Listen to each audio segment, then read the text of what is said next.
Am revenit aici, în inima Bucureștilor, la această biserică monumentală ce găzduiește numeroase comori de artă, odoare duhovnicești și daruri alese. Este un loc în care arta, cultura și istoria se îmbină armonios și în care pelerinii găsesc liniște și alinare sufletească.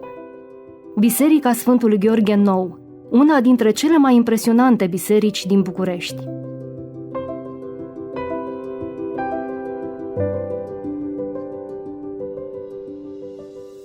Părintele paroh Emil Nedelea Cărămizaru ne întâmpină cu multă bucurie și cu dorința de a ne arăta din comorile spirituale, artistice ale bisericii, ctitoria marelui voievod martir Constantin Brâncoveanu.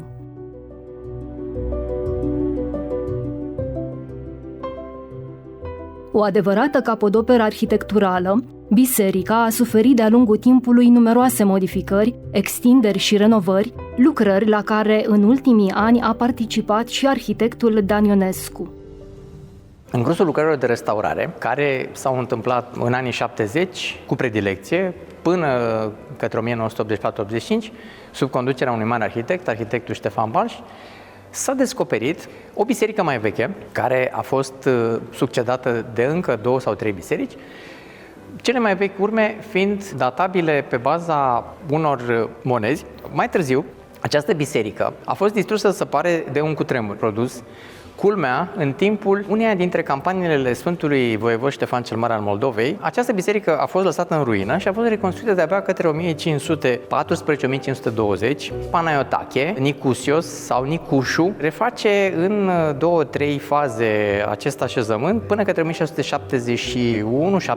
Această probabil a 4-a biserică a rămas ca atare în stare neterminată până către domniile lui Io Șerban Cantacuzino și a nepotului său de soră Io Constantin Brâncoveanu. Apare această măreață biserică ca o catedrală, ultima ctitorie bucureșteană a martirului Domn în 1707, care reprezintă o culme a artei arhitecturale și artistice din vremea domniei sale.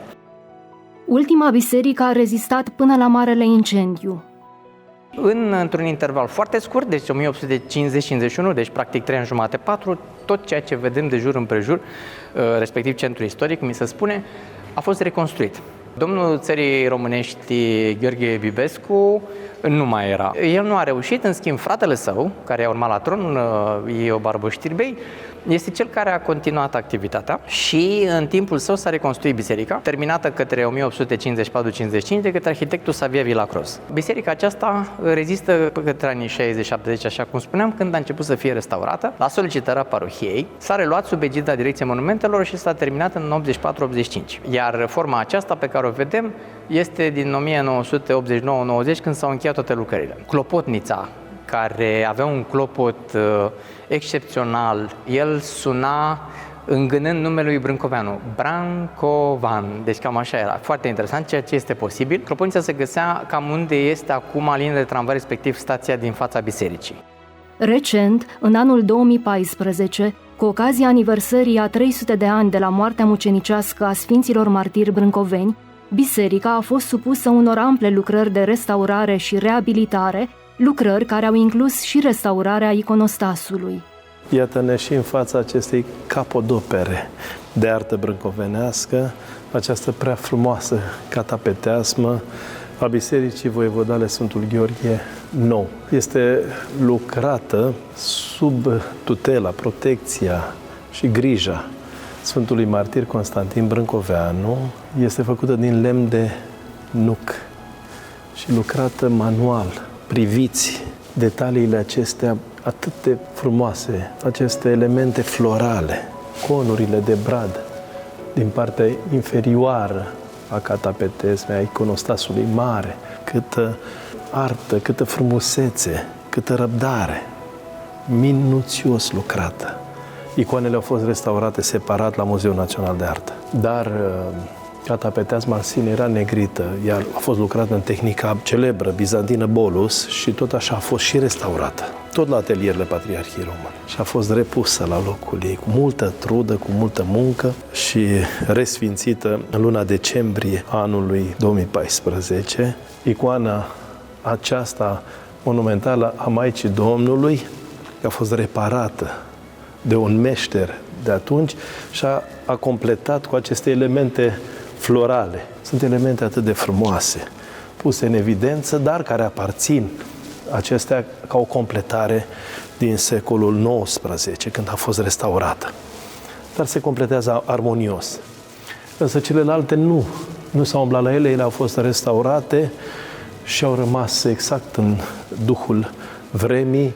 Pictorul bisericii de la început a fost Pârvu Mutu și nu știm dacă și icoanele nu cumva au fost pictate de Pârvu Mutu, spun unii specialiști că ar fi fost pictate de Constantinos, cel care a pictat și Biserica Mănăstirii Hurezi, ctitoria de suflet a Sfântului Martir Constantin Brâncoveanu. Pictura a fost realizată în tehnica fresco, fiind deosebit de valoroasă datorită detaliilor și expresivității chipurilor. Am admirat în mod deosebit frumoasele fresce de pe pereții absidelor. O pictură lucrată frumos, într-un stil neobizantin de către maestrul Ion Moldoveanu și soția domniei sale Daniela Moldoveanu cu echipa lor. O pictură bine așezată, armonioasă. Și dacă vedeți, avem și în partea de sus, la fereastra din partea de sus a absidei drepte și la fereastra din partea de sus a absidei din stânga, petice de pictură originală de la Pârvu Mutu, care au fost restaurate și lăsate așa cum au fost ele în vechime și îl vedem pe Mântuitorul Iisus de acolo, de la Pârvu Mutu, și apoi îl vedem pe Mântuitorul Iisus în pictura nouă, monumentală, a maestrului Ion Moldoveanu. Și vedeți că este păstrată armonia aceasta culori. E în același duh făcută. Chiar dacă pictura este din nou în tehnica fresco, tehnică monumentală și toate elementele sunt din foiță de aur de 23-24 de carate, pentru că am spus ca ceea ce s-a făcut ca și la catapeteasmă și la pictură să rămână încă 300 de ani de acum înainte, să fie ceva trainic. Și așa s-a făcut Herminia, planul pictural a fost făcut de Părintele Sofian. Și iată că a lăsat în istorie și acest plan hermeneutic pentru pictura Bisericii Sfântul Gheorghe nou. Sunt aproape 3500 de pictură în frescă monumentală. O muncă grea, susținută, partea de interior și în pridvor. Restaurarea elementelor brâncovenești din piatră, lucrare deosebit de delicată și minuțioasă, a fost realizată de maestrul Anton Rațiu și de echipa sa de specialiști. Acești stâlpi monumentali din interiorul Sfântului Lăcaș și din pridvor, de la toate încadramentele ferestrelor bisericii și de la brâul monumental care înconjoară biserica pe o suprafață liniară de 120 de metri. Decimetru cu decimetru a fost restaurat, pentru că era într-o stare destul de avansată de degradare și a fost o restaurare foarte bine executată de domnul Anton Rațiu împreună cu echipa sa de restauratori în piatră. Biserica a fost salvată de la demolare printr-o minune. Poate Sfântul Martir Constantin Brâncoveanu a făcut în așa fel încât regimul comunist nu a reușit demolarea bisericii. Dimpotrivă, Ceaușescu însuși a urmărit cu interes lucrările de restaurare a ctitoriei brâncovenești. A venit fostul președinte Nicolae Ceaușescu prin anul 1987. Este o mărturie pe care mi-a dat-o fostul arhitect șef din vremea aceea al capitalei, domnul Alexandru Budișteanu, care a plecat în Împărăția lui Dumnezeu și a luat această faptă cu dânsul acolo. Și venind în fața Sfântului Lăcaș, a întrebat consilieri și cei care aveau atunci atribuții pe lângă el și inclusiv domnul arhitect, ce este aici? Urma demolare. Și voia să facă altceva aici, nu mai știu ce. Și mi-a zis domnul arhitect, vă rog să mă credeți că i-am simțit Duhul lui Brâncoveanu deasupra capului meu. Că i-am spus în limbajul lor, tovarăș și președinte. Aici se află mormântul voievodului Constantin Brâncoveanu. El avea un cult pentru voievozi, pentru domnitori și a făcut un pas în spate, într-o tăcere deplină, și atunci s-a decis soarta acestei biserici și a spus să fie protejat mormântul lui Constantin Brâncoveanu. Și a plecat. Și așa a scăpat biserica de demolare. Iar când trecea prin față, îl sunau cei de la Departamentul Cultelor pe domnul Rațiu. Dom'le, de ce nu lucrează nimeni pe schele la restaurarea bisericii? Că întreabă tovarășul de ce nu se lucrează la biserică, la biserica lui Brâncoveanu. Vedeți cum m-a făcut Sfântul Constantin Brâncoveanu această minune ca să-și apere această ctitorie brâncovenească. Aici se află și icoana făcătoare de minuni a Sfântului Nicolae, una dintre cele mai prețioase și venerate din București.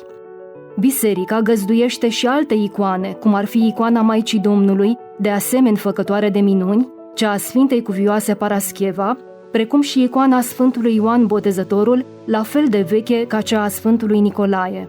În afară de această icoană monumentală a Maicii Domnului de secol XVII, considerată de credincioși făcătoare de minuni, cum sunt și multe alte icoane vechi ale bisericii care au fost restaurate și, după cum ați văzut, puse în valoare cu părticele din Sfinte Moaște ale Sfinților, cum îl avem pe Sfântul Mare Mucenic Gheorghe, protectorul dintr-un început al acestui Sfânt Lăcaș. Avem și această icoană a Sfântului Ierar Nicolae, ca și cealaltă pereche, pentru că sunt din același an, 1812, a Sfântului Ioan Botezătorul, care se află lângă racla cu moaștele Sfântului Martir Constantin Brâncoveanu. Amândouă erau negrite de vreme. Nu știam ce găsesc dincolo. Și au fost restaurate amândouă și au stat în Sfântul Altar vreo 2 luni, gândindu-mă unde să o pun, unde să o așez în biserică. I-am făcut baldachinul acesta, o candelă veche a bisericii, restaurată și ea ca și celelalte candele, și am pus-o aici. Și atunci mi s-au dezlegat ochii și am văzut că în partea de jos, la anul 1812, era pictată racla cu mâna Sfântului Ierarh Nicolae, ce se află aici în apropiere. Această icoană este protectoarea copiilor, pentru că mulți copii și bolnăviori și cei cu sindromul Down, pe care noi avem în grijă la biserica noastră, Centrul de Asistență Socială, vin și vorbesc cu Sfântul Nicolae la această sfântă icoană și la racla cu mâna sa, cea dreaptă. O altă comoară a bisericii este racla cu moaștele Sfântului Nicolae. Fragmente din mâna dreaptă a Sfântului au fost aduse de la Bari, ca dania a marelui domnitor Mihai Viteazul în anul 1600. Marele profesor și academician, profesor la Facultatea de Teologie, bizantinolog, Alexandru Ilian, în inscripții medievale ale României, a lăsat acest odor de mare preț pentru România, pentru patrimoniul nostru național, istoric, cultural și spiritual. Inscripția originală de pe raclă, epitaful de pe raclă, cu scrisul pus de domnitorul Mihai Viteazul. Această raclă a fost dăruită de către eu, Mihail Voievod, împreună cu doamna Stanca și fiul lor, Necula Voievod, la anul 1600, anul unirii principatelor românești. Această raclă cu mâna Sfântului a fost purtată de către voievod în dreptul inimii în lupta de la Calugăreni, 1595, în ziua de 23 august, când a avut loc această celebră luptă și deși oastea otomană era de 10 ori mai numeroasă decât a lui Mihai Viteazul, ei au ținut piept. Și a rămas în istoria României, iar mai târziu, așa cum am spus, la anul 1600, a hotărât să aducă mâna Sfântului la Biserica Sfântul Gheorghe Nou și s-au întrebat mulți de ce nu la ctitoria sa, la Mihai Vodă. Pentru că se spunea domnul Elian că doamna Stanca l-a visat pe Sfântul Nicolae cu o seară înainte de a aduce Sfintele Moaște și s-a spus să ducă mâna Sfântului în acest fămăcaș și aici să rămână în veci.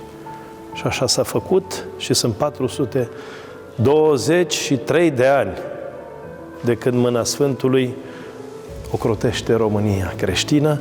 Se știe că a fost adusă de la Bari, așa cum numai el a știut, pentru că el era considerat de cancelariile europene de la vremea aceea ca un prinț al creștinătății.